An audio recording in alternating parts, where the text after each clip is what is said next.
There's a quiet realization happening among investors right now. Something fundamental has changed.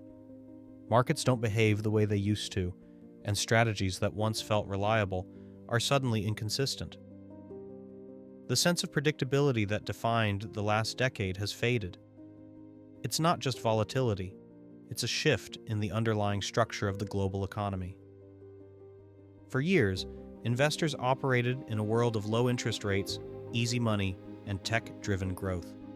That environment rewarded risk-taking and long-term optimism.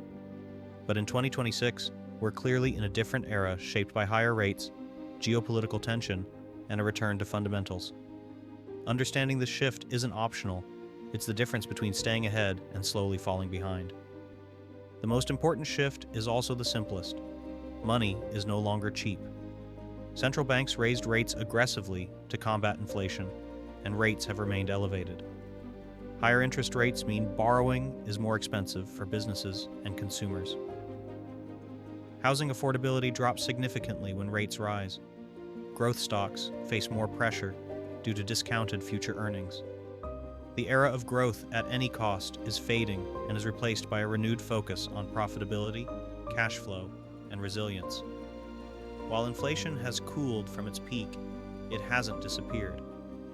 Many everyday costs, like housing, food, and energy, remain elevated and sometimes continue to rise slowly. This creates a persistent drag on both consumers and markets. Central banks are walking a tightrope between cutting rates and preventing inflation from resurging.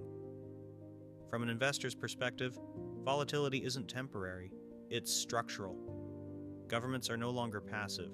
They are active participants shaping markets through spending and policy.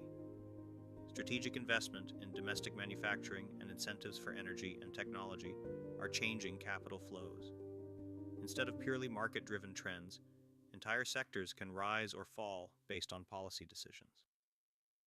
While headlines focus on big tech, capital is rotating into areas like energy, commodities, and infrastructure. Physical assets matter. Data centers need power, electric vehicles need minerals, and nations need energy security. Many people feel like they're working harder, but falling behind due to housing costs, higher debt, and stagnant wages. This psychological shift makes investors more cautious, and consumers spend less freely, slowing overall momentum.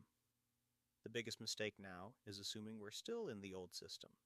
The rules have changed, and strategies need to evolve. Focus on assets with real cash flow. Diversify beyond tech. Pay attention to macro trends, and be patient.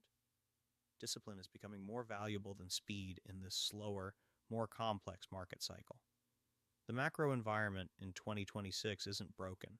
It's just different, shaped by constraints, strategy, and global competition. For investors, this is both a challenge and an opportunity. Those who adapt can position themselves ahead of major trends before they become